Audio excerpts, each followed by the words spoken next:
সেদিনকে যে শর্টটা দেখালাম না, শর্টটা তুলে রাখি অনেক দিনের, সেটা দেখাই। দেখো ঘি বানিয়েছি।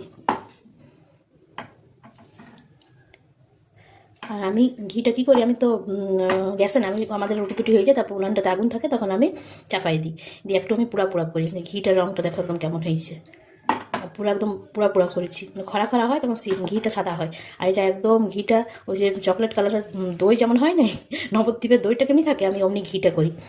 মানে আমি একটু ভালো, মানে ঘরের তৈরি করি তো একটু ভালো থাকে, আর অমনি করে আমি ঘি তৈরি করি, একটু একটু একটু একটু করে নিয়ে আমার অনেকটা হয়। মানে আমাকে ঘি আর কি, মেয়েও খাই, গোপালেরও ভোগ রান্না করি আমি এই ঘি দিয়েই, আবার প্রদীপও দিই, আমাকে বাইরে থেকে ঘি কিনতে হয়নি।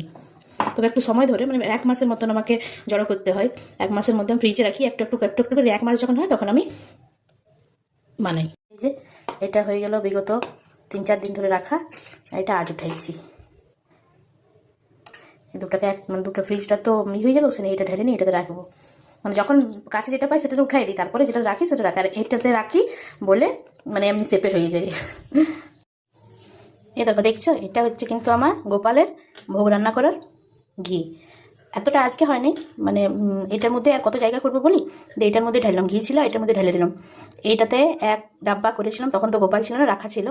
দিয়ে কী নাম বলে, এটাই বললাম যে গোপালের ভোগ রান্না, তারপরে ওই প্রদীপ দেওয়া, সব এটাতেই আমি করি, মানে এই ঘিটার থেকেই দিই, সেজন্য এটাই ভর্তি করে রাখলাম, ভর্তি হয়ে আছে। এটা কিন্তু কিনা না, আমার হাতের তৈরি। এমনি আরও ডাব্বাতে ডাব্বাতে করে রেখেছি আমি। ওগুলো তোমাদেরকে ওগুলো পরে দেখাবো, আগে গোপালের জন্য যতটা দরকার ছিল ততটা ভরে দিলাম, ডাব্বাটা ভরে গেলো। এখানে আবার কিছুটা আছে, এটা মেয়েকে খাওয়ায়, সেটা তো ভরে রাখবো।